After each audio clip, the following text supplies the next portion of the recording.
कोणी म्हणतं मासेमारीवर बंदीच येणार आहे। अरे जोपर्यंत नरेंद्र मोदी जे आहेत आमचे पारंपरिक मासेमारी करणारे कोळी बांधव असतील, इतर बांधव असतील, इनका बाल भी कोई बाका नहीं कर सकता। त्यांचा व्यवसाय वाढवण्याचं काम। आणि एवढंच नाही, मासेमारी करणारे जे लोक आहेत त्यांचा कधी विचार कुठल्या पंतप्रधानांनी केला नव्हता।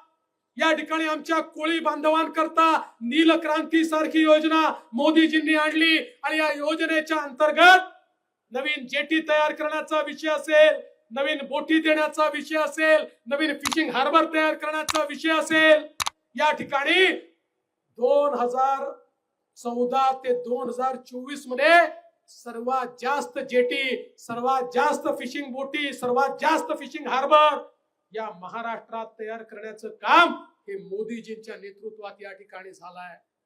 आणि या सोबत मोठ्या प्रमाणात मत्स्य दुष्काळ कसा दूर करता येईल याची उपाययोजना मोदीजींनी केली। आणि आमचा या ठिकाणी व्यवसाय करणारे जे कोळी बांधव आहेत यांना देखील त्या ठिकाणी सुलभ लोन मिळालं पाहिजे, त्याला शेतीचा दर्जा मिळाला पाहिजे, त्याकरता वेगळं मंत्रालय झालं पाहिजे।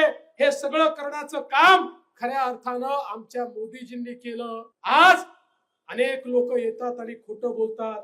कोणी म्हणतं या ठिकाणी मासेमारी करणाऱ्यांचे गावच उठवणार आहे, कोणी म्हणतं मासेमारीवर बंदीच येणार आहे। अरे जोपर्यंत नरेंद्र मोदी जे आहेत आमचे पारंपरिक मासेमारी करणारे कोळी बांधव असतील, इतर बांधव असतील, इनका बाल भी कोई बाका नहीं कर सकता। त्यांचा व्यवसाय वाढवण्याचं काम। आणि एवढंच नाही तर त्या ठिकाणी त्यांना खऱ्या अर्थानं मालकी देण्याचं काम, त्यांना पट्टे देण्याचं काम, त्याच ठिकाणी त्यांना वसवण्याचं काम हे मोदीजींच्या माध्यमातून आज होत आहे। भविष्यातही कोणी त्यांना हलवू शकणार नाही अशा प्रकारचे त्यांचे कागदपत्र डॉक्युमेंट आज मोदीजींच्या माध्यमातून या ठिकाणी तयार होत आहेत। राजकारणातील प्रत्येक अचूक बातमीचे सर्वात आधी अपडेट्स मिळवण्यासाठी सरकारनामाच्या सर्व सोशल मीडिया प्लॅटफॉर्मला लाईक, फॉलो आणि सबस्क्राईब करा।